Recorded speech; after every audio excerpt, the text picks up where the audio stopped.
Hey everyone! Today, we're diving into the story of a car that's been the talk of the streets and the tracks, Jeff Lutz's GTO. If you've been wondering what's been going on with this legendary ride, sit tight, because we've got some exciting updates. We're talking new turbos, fresh power, and a promising return to glory. So, let's. Now, for those of you who've been keeping up, you know we haven't seen Jeff's GTO in action for a while. And there's a good reason for that. The car was out of commission for some time due to engine troubles. We're not just talking one or two hiccups here. Jeff pretty much pushed every motor he had for this beast to its absolute limit and beyond. The result? A lineup of blown engines and a sideline GTO. But you know Jeff Lutz, he doesn't just sit around and sulk. He went ahead and got himself a new weapon for the No Prep Kings NPK season, a Mustang armed with a prime Hemi. Talk about a change.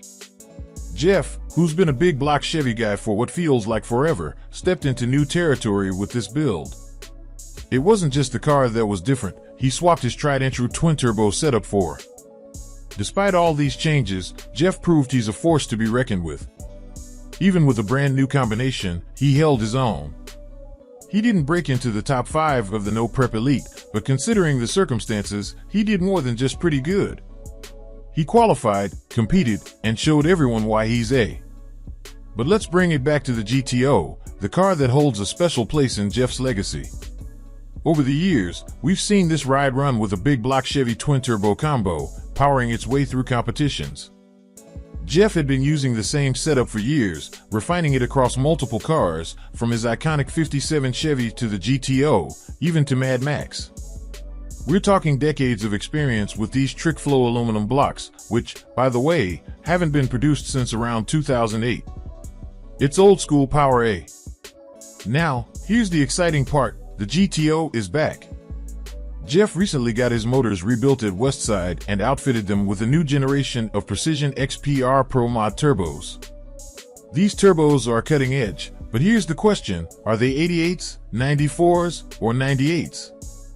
The GTO has run them all in the past, so your guess is as good as mine.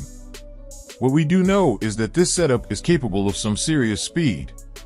This car has clocked low 70s at over 208 miles per hour before, proving it's faster and lig. But speed isn't everything. The Mustang has been more consistent on less than perfect tracks, which makes it a safer bet in certain conditions.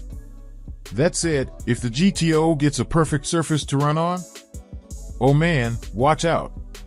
In fact, there's speculation that if Jeff swapped to a Procharger setup on that big block Chevy engine, the GTO could become nearly unstoppable.